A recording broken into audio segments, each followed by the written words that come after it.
Vocês não imaginam o quão perto eu cheguei de ver aquela menininha ali dar o último suspiro. Eu tinha uma colher de pasta de carvão a meio caminho da boca dela, quando a porta daquele quarto bateu com tanta força que fez as paredes tremerem.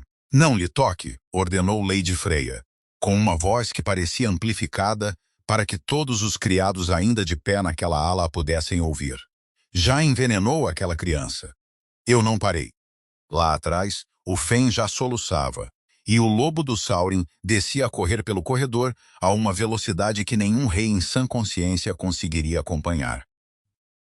E naquele instante, eu percebi com uma clareza aterradora que tinha uns meros 30 segundos para provar o que tinha realmente acontecido, antes que alguém decidisse que eu não merecia sequer essa oportunidade. Consegui pôr a pasta na boca dela no exato momento em que o Saurin chegou à porta. Naquele instante, não sabia se tinha sido rápido o suficiente, ou se o próximo ato naquela sala de crianças seria o meu enforcamento. Deixem-me contar-vos como cheguei a esta situação, ajoelhada sobre uma criança a morrer, com toda a casa a decidir se eu era a sua salvadora ou a sua assassina. Tudo começou 3 semanas antes, no dia em que a quinta ama foi levada dali com marcas de dentadas no pulso, jurando pelos deuses que os herdeiros órfãos de mãe de Wintermore eram simplesmente incontroláveis e que nenhuma mulher em seu perfeito juízo tentaria uma cesta. Eu tinha 22 anos, era aprendiz na cozinha do castelo de Wintermore, sem ambições além de manter os fornos acesos e a cabeça baixa. E não tinha o menor interesse nos 2 filhotes que gritavam em algum lugar no andar de cima, na Torre Leste. Eu tinha ouvido as histórias, tal como todos os que viviam abaixo do quarto andar as tinham ouvido. As crianças do rei, com menos de 3 anos, tinham recusado todas as mulheres trazidas para cuidar delas desde que a mãe morreu a dá-las à luz. Gritavam noite adentro, durante semanas a fio, afugentando amas com uma ferocidade que parecia quase coordenada demais para crianças tão novas. Eu só fui até aquela torre porque as cozinhas andavam com falta de pessoal na noite em que a quinta ama fugiu, e alguém precisava de levar uma bandeja de jantar lá para cima antes que os filhotes passassem fome, juntamente com os nervos de todos os outros. Não me voluntariei por bondade. Voluntaria-me porque o Hollis... Não, porque o nosso chefe de cozinha estava a gritar por qualquer um com 2 mãos a funcionar. E eu, por acaso, estava mais perto da bandeja. Encontrei-os no quarto das crianças, numa escuridão quase total. Liv, ofegante de tanto chorar. A outra, Liv, quieta e rígida num canto, com aquela quietude peculiar de uma criança que chorou tanto que já não adianta chorar mais. O quarto cheirava a chá frio intocado e aquela estagnação típica de um espaço que não era arejado há dias. E ali na porta, entendi exatamente por que é que 5 amas antes de mim tinham saído dali a chorar as suas próprias lágrimas. Eu não sabia nada sobre acalmar crianças de alcateia. Só sabia o que eu própria teria querido que fizessem por mim. Sentar-me no chão, ao nível delas, sem lhes exigir nada. Coloquei a bandeja no chão, sentei-me e não disse nada. Comi um pedaço do pão lentamente, como se come na frente de um animal de rua esfomeado, tentando não o assustar. Foi a Liv quem se moveu primeiro. Atravessou o quarto em silêncio absoluto, subiu para o meu colo sem pedir permissão a ninguém e ficou imóvel contra o meu peito, de uma forma que as criadas de quarto lá embaixo mais tarde me descreveriam, de olhos arregalados, algo que não a tinham visto fazer por alma viva desde que a mãe morrera. O Fen seguiu um momento depois, mais cauteloso, observando-me como seu pai viria a observar estranhos, avaliando, cuidadoso, a decidir. Ele não subiu para o meu colo. Apenas se sentou perto o suficiente para que o seu ombro tocasse o meu e estendeu a mão, sem uma palavra, para pegar num pedaço do meu pão. Fiquei ali até que ambos adormeceram, o que demorou quase 1 hora. Não pensei muito nisso, para além do alívio de que a torre finalmente tivesse ficado quieta. Não sabia, ao descer de volta para as cozinhas, já bem depois da meia-noite, que tinha feito a única coisa que 5 amas treinadas antes de mim tinham falhado em fazer, e que a casa, lá em cima, tinha notado cada segundo disso. O Saurin encontrou-me na cozinha na manhã seguinte, e no instante em que ele parou naquela porta, Percebi por que é que toda a corte ficava em silêncio sempre que aquele homem entrava numa sala. Os meus filhos dormiram a noite toda, disse ele, sem rodeios, com uma voz que claramente não esperava ter de dizer aquelas palavras em voz alta. Pela primeira vez desde que a mãe morreu, o Brum diz-me que foi por sua causa. Não fiz nada, vossa graça, respondi, limpando a farinha das mãos por puro hábito nervoso. Sentei-me com eles. Comi o jantar. 5 mulheres treinadas não conseguiram gerir isso.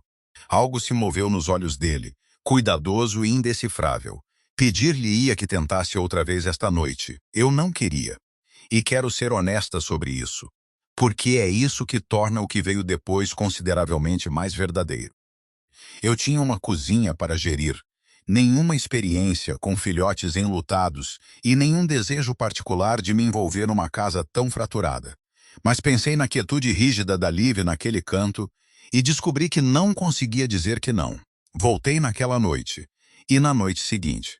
E em menos de uma semana, tornou-se simplesmente entendido, sem que ninguém o decidisse formalmente, que a rapariga da cozinha ia para a Torre Leste todas as noites, e que os gêmeos não se aquietavam com mais ninguém.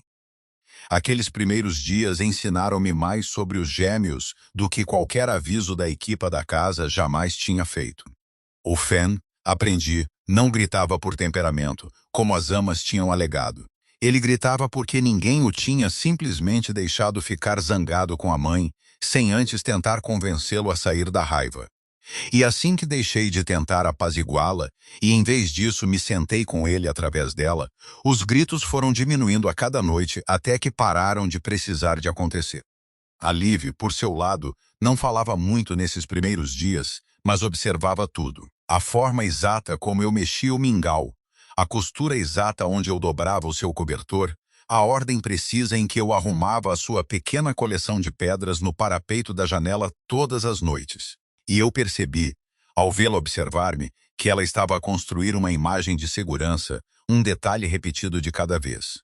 Ensinei ambos a mexer mingau com a mesma colher de madeira lascada que tinha trazido da cozinha sem pensar, principalmente porque era a colher que já estava no bolso do meu avental. E a Liv declarou, na primeira semana, que a colher agora pertencia especificamente a ela e que nenhuma outra colher no castelo seria permitida perto da sua tigela novamente.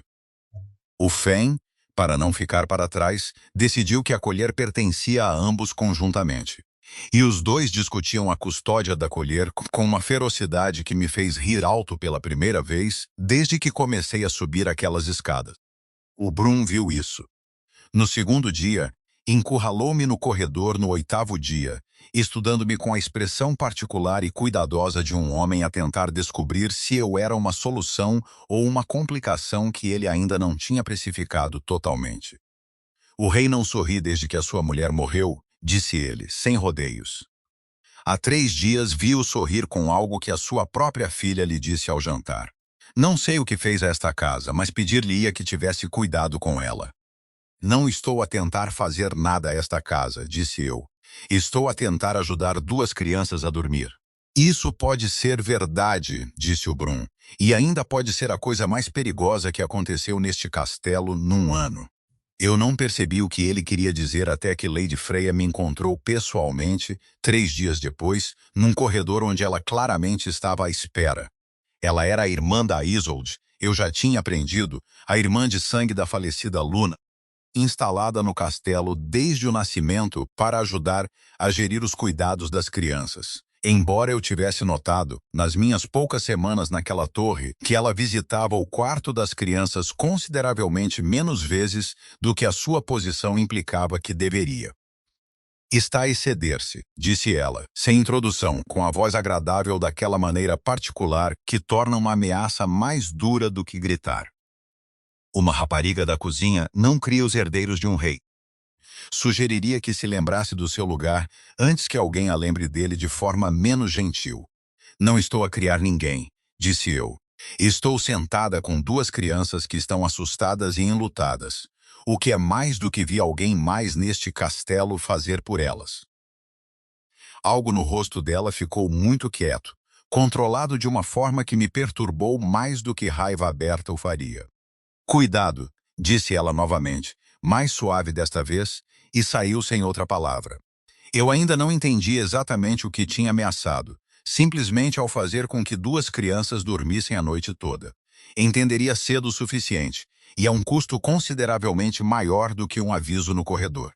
Ou, mencionei o encontro ao Brum na manhã seguinte, principalmente para ter a opinião de outra pessoa sobre se eu tinha imaginado a aresta na voz da freia, e vi os seus cuidadosos modos da corte escorregarem por um momento para algo mais próximo da preocupação. Lady Freya tem estado presente em todas as demissões de amas neste último ano, disse ele lentamente, como se ao dizê-lo em voz alta pela primeira vez, o tivesse ouvido de forma diferente. Tinha assumido que a dor a tornava atenta aos seus cuidados. Começo a perguntar-me se assumi mal. O que é que ela ganharia? Perguntei. Com as crianças a continuarem inquietas? Ainda não sei, admitiu ele. Mas pretendo descobrir antes de decidir que me engano ao preocupar-me. Foi o próprio Saurin na 12ª noite quem finalmente me contou por que é que a torre tinha gritado durante um ano, antes de eu sequer ter levado uma bandeja de jantar pelas suas escadas. Encontrei-o na porta do quarto das crianças depois que os gêmeos adormeceram.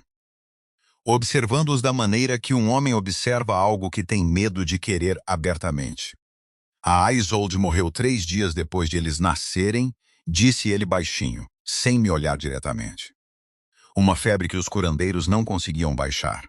Segurei-a durante o pior e não pude fazer nada a não ser observar. E tenho passado todos os dias desde então a dizer a mim mesmo que se eu tivesse sido mais rápido, mais inteligente, encontrado o curandeiro certo mais cedo, ela ainda estaria aqui para fazer isto em vez de si. Esse não é um peso justo de carregar, disse eu. Estou ciente de que não é justo. Carrego-o, independentemente. Ele olhou para os gêmeos adormecidos, entrelaçados como estavam sempre de manhã. Mantive a minha distância de todas as amas trazidas para eles porque uma parte de mim acreditava que amar alguém novo nesta casa era uma traição a amá-la.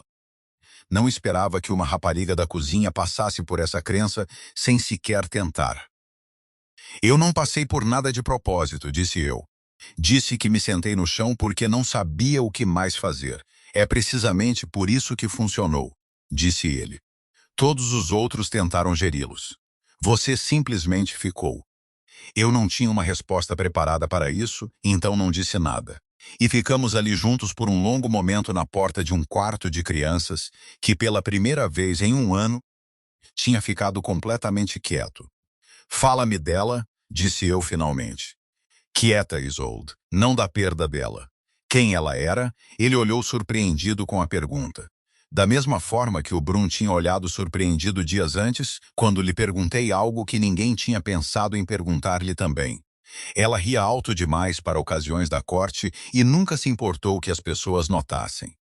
Costumava roubar pastéis desta própria cozinha e culpar os gêmeos por isso, antes mesmo de terem nascido, puramente para ver se os cozinheiros acreditariam nela. Algo aliviou no rosto dele, lembrando, em vez de lamentar, por uma vez. Ela teria gostado de ti. Ela tinha muito pouca paciência para pessoas que se esforçavam demais para serem queridas e consideravelmente mais para pessoas que simplesmente apareciam e ficavam. Então espero que esteja a dar alguma honra à memória dela, disse eu, em vez de a substituir. Não está a substituir nada, disse ele. Não acho que funcione assim. Acho que simplesmente há mais espaço numa pessoa do que a dor quer que acreditemos que há. Eu não tinha uma resposta preparada para isso também. Então deixei que o quarto silencioso o contivesse em vez disso, e algo entre nós assentou um pouco mais numa forma que nenhum de nós tinha nomeado ainda. Se querem descobrir se o aviso da Lady Freya se transformou em algo consideravelmente mais perigoso do que uma ameaça no corredor, e o que o Fen e a Liv fizeram no dia em que a verdade sobre ela finalmente chegou àquele salão, fiquem comigo até ao fim. Sigam-me para não perderem o fio do que acontece quando duas crianças órfãs de mãe escolhem uma mãe antes que os adultos à volta delas acabem de discutir se deveriam ter permissão para isso. Eu fiquei em Wintermoor consideravelmente mais tempo do que o Saurin, e eu dizíamos abertamente que isso significava alguma coisa. Semanas misturaram-se umas com as outras. Os gêmeos tornaram-se mais firmes a cada dia. Liv encontrou a sua voz novamente em frases pequenas e cuidadosas. Fen perdeu a vigilância cansada que tinha colorido cada interação que ele teve com adultos desde a morte da mãe. Ensinei ambos a mexer mingau com a mesma colher de madeira lascada que eu usava desde que era mais nova do que eles são agora. E a Liv declarou com total autoridade de 3 anos que a colher era agora dela e nenhuma outra colher no castelo serviria. Foi o Brum a rever as contas da casa numa tarde monótona quem encontrou o padrão que finalmente explicou tudo. Cada uma das 5 amas dispensadas antes de mim, descobriu-se, tinha recebido um pagamento silencioso da bolsa privada da Lady Freya poucos dias após a sua saída. Quitação em papel, embora nenhuma delas tivesse sido realmente dispensada pelo gabinete do rei. O Brum cavou mais a fundo, a meu pedido, e encontrou a verdadeira forma disso. Uma antiga lei de regência de inverno, raramente invocada, que concedia ao parente de sangue mais próximo de uma luna falecida a tutela legal de herdeiros órfãos de mãe, se o rei não tivesse casado novamente ou assegurado cuidados estáveis e consistentes para eles dentro de um ano da morte da mãe. Esse ano terminaria em 11 dias. Freya não estava a tentar ajudar a criar os filhos da sua irmã. Ela estava silenciosamente a garantir que ninguém mais podia, para que quando o prazo chegasse, ela pudesse apresentar-se perante os anciãos da alcateia e provar, com 5 amas falhadas como evidência, que Saurin era incapaz de prover cuidados estáveis aos seus próprios filhos e tirá-los dele inteiramente, sob uma lei que ninguém tinha pensado em questionar numa geração. Sentei-me com aquele livro de contabilidade durante muito tempo, entendendo, com a clareza fria e particular de um facto que reorganiza tudo à sua volta, que cada grito que tinha afugentado 5 mulheres daquela torre não tinha sido apenas a dor dos gêmeos. Tinha sido cuidadosamente engenheirado pela única mulher em quem a casa confiava para estar a sofrer juntamente com eles. Algo em mim, que tinha estado simplesmente a cuidar silenciosamente de 2 crianças, deixou de ser simples. Levei o livro de contabilidade ao Saurin naquela mesma noite. O rosto dele, ao lê-lo, ficou mais frio do que eu alguma vez o tinha visto. Ela usou a morte da minha mulher como arma contra os próprios filhos da minha mulher, disse ele, durante um ano inteiro na minha própria casa, e eu não vi. Estava a sofrer, disse eu. Ela contou exatamente com isso. Então não vou mais deixar que a dor me segue para o que está nos meus próprios corredores. Ele pousou o livro de contabilidade, a mandíbula cerrada de uma forma que me disse que o rei enlutado que eu conhecera há 3 semanas tinha decidido parar de apenas sofrer. 11 dias. Ela não vai esperar calmamente que eles passem. Ele tinha razão. Frey agiu primeiro e agiu rápido. No momento em que percebeu que o livro de contabilidade existia, apresentou-se perante o intendente da casa, 2 dias depois, acusando-me formalmente do que ela chamou de exceder recklessmente a minha estação. Alimentar as crianças com alimentos não aprovados pelo curandeiro da casa, mantê-las acordadas até tarde, ela alegou, prejudicavam a saúde delas, enchendo as suas cabeças, disse ela, com afeições de uma rapariga comum, que apenas tornariam a transição iminente para uma guarda adequada mais dolorosa para elas. Eu percebi imediatamente, tanto uma tentativa de me remover antes do prazo como um ensaio para o próprio argumento que ela pretendia apresentar perante os anciãos da alcateia. Saurin rejeitou o relatório 1 hora depois, publicamente, em frente ao mesmo intendente a quem Freya tinha ido, o que, suspeito eu, lhe disse o quão perigoso o seu plano estava agora. Eu não dormi bem nas noites que se seguiram. Continuei a pensar na quietude particular, no rosto da Freya no dia em que ela me advertiu pela primeira vez, e percebi com uma inquietação crescente que não conseguia afastar, que uma mulher que tinha passado 1 ano a engenheirar pacientemente o fracasso de outra pessoa, dificilmente aceitaria um relatório rejeitado como o fim dos seus esforços. O Brum dobrou a vigilância na nursery sem que lhe fosse pedido. E notei que ele tinha começado a provar as refeições dos gêmeos ele próprio antes que chegassem à torre, uma pequena precaução que me dizia que ele partilhava a minha inquietação mais do que qualquer um de nós dizia em voz alta. O seu último movimento veio 4 noites depois, na mesma noite sobre a qual vos falei.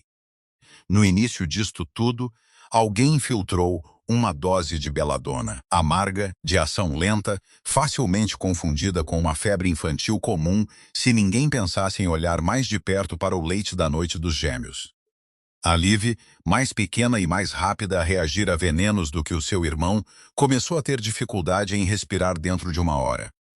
E foi puro instinto, extraído de anos a ouvir a meio Hollis e os curandeiros que passavam pelas cozinhas de Wintermore, que me fez alcançar a pasta de carvão antes mesmo de ter compreendido totalmente o que estava a acontecer.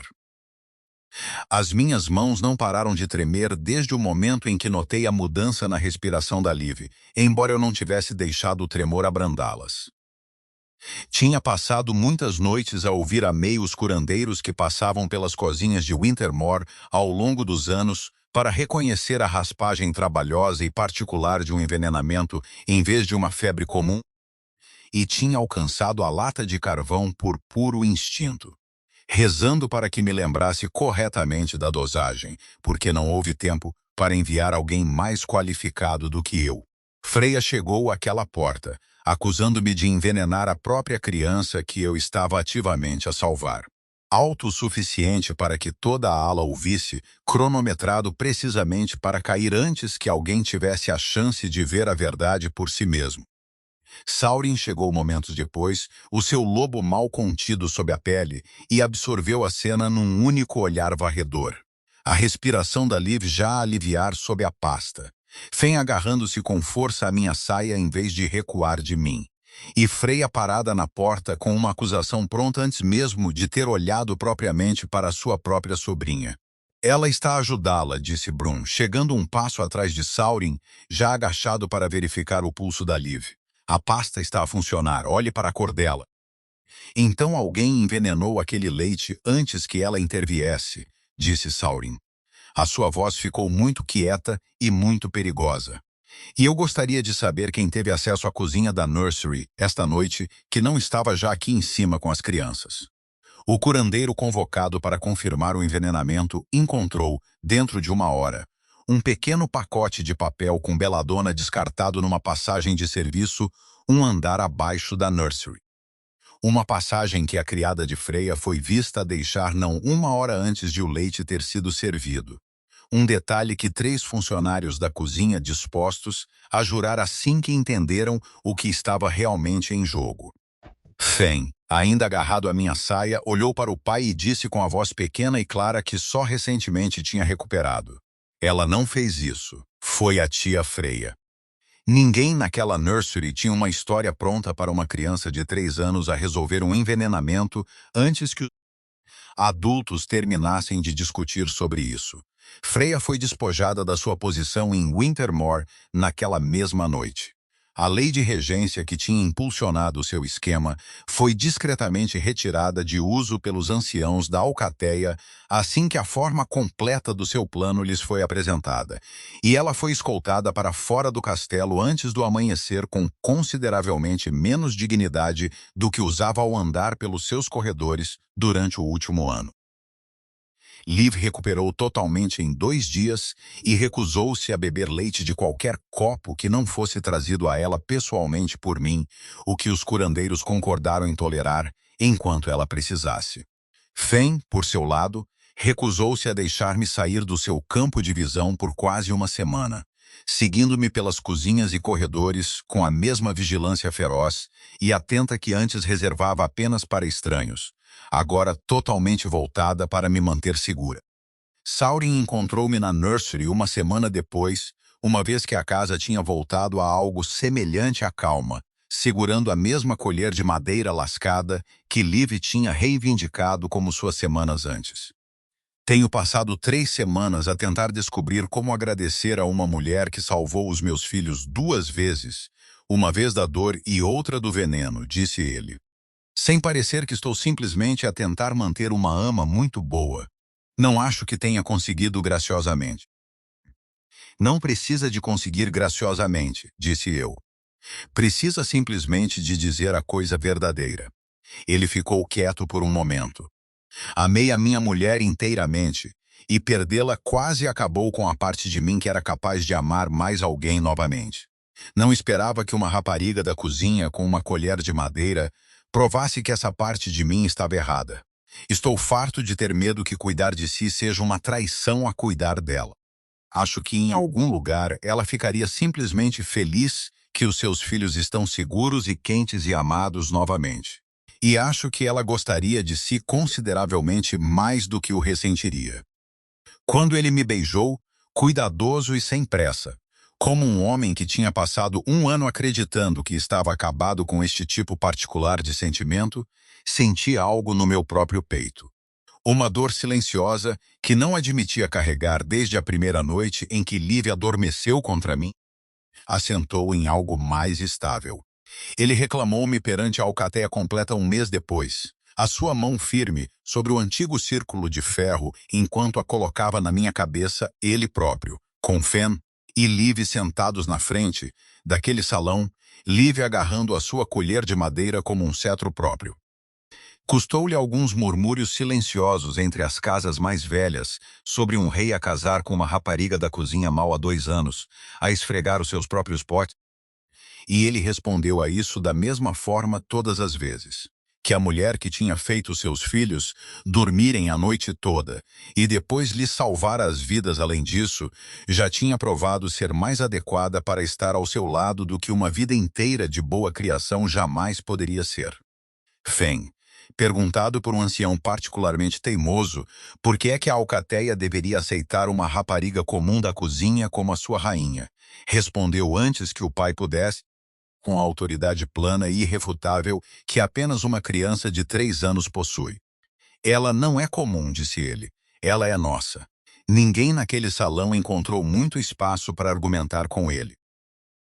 6 meses depois, estive naquela mesma nursery com uma carta da minha própria mãe numa mão e a colher de madeira lascada, já consideravelmente mais lisa pelo uso diário, na outra. A carta da minha mãe perguntava cuidadosamente se era verdade que a sua filha era a rainha do inverno, agora a criar os próprios herdeiros do rei como se fossem seus. Escrevi de volta que era verdade e que os herdeiros em questão já me tinham informado com total confiança que sempre tinham sido meus e simplesmente demoraram um pouco a reparar nisso. Brun tinha deixado de se enrijecer sempre que o nome de Freya surgia em processos judiciais, principalmente agora que ela estava no exílio em vez da porta da nursery. Fen tinha começado a dormir noites inteiras sem precisar de ninguém ao seu lado uma única vez, embora Liv ainda insistisse todas as noites numa história e uma colherada de mingau mexida por nenhuma mão senão a minha. E Wintermoor, outrora uma casa tão enlutada que tinha afastado 5 mulheres cuidadosas e bem treinadas num ano, tornou-se silenciosamente conhecida em vez disso pelo rei, que aprendera a amar novamente alto, em frente a quem quer que estivesse a ver. A antiga lei de regência que quase custara a Saurin e aos seus filhos foi formalmente retirada dos livros de Wintermoor antes que a estação virasse, substituída por uma regra mais simples em que os anciãos da alcateia concordaram unanimemente que nenhuma reivindicação distante de sangue jamais superaria a clara evidência diária de quem realmente ficou. Gosto de pensar que Isolde teria achado essa particular peça de justiça adequada, mesmo que me tivesse provocado impiedosamente pela solenidade com que todos entregaram o anúncio. Eu também, nesses 6 meses, tinha me tornado a pessoa que novas mães na casa procuravam discretamente quando seus próprios filhos lutavam para se acalmar, o que eu não esperava, e descobri que não me importava nada. Há um tipo particular de confiança que cresce num lugar depois de ter visto a dor ser tratada honestamente em vez de escondida. E Wintermoor estava lentamente a tornar-se esse tipo de lugar. Mexi o mingau com a minha colher familiar lascada e pensei na rapariga da cozinha que tinha carregado uma bandeja de jantar por uma escada escura 3 semanas após essa dor. Certa de nada, exceto que duas crianças não deviam passar fome enquanto o resto da casa discutia sobre quem tinha permissão para as alimentar. Ela não fazia ideia que aquela noite comum e cansativa, sentar-se no chão de uma nursery e não dizer nada, ia tornar-se a coisa mais corajosa que ela alguma vez faria. Ela apenas sabia que os gritos precisavam de parar. Gosto de pensar que ficaria feliz agora por nunca ter pensado em bater antes de entrar. Vocês acham que Freya alguma vez amou verdadeiramente os filhos da sua irmã? Ou ela estava a planear isto desde a noite em que Isolde morreu? Digam-me a vossa teoria nos comentários.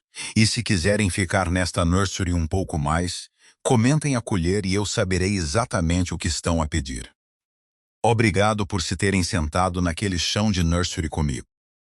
Onde quer que estejam a ouvir esta noite, bem-vindos a Wintermoor. Sigam para a próxima história deste lado da fronteira. Há mais reis nestas colinas a aprenderem a amar novamente alto, porque alguém menor do que eles se recusou a deixá-los ficar quietos. E pretendo contar-vos todas as suas histórias.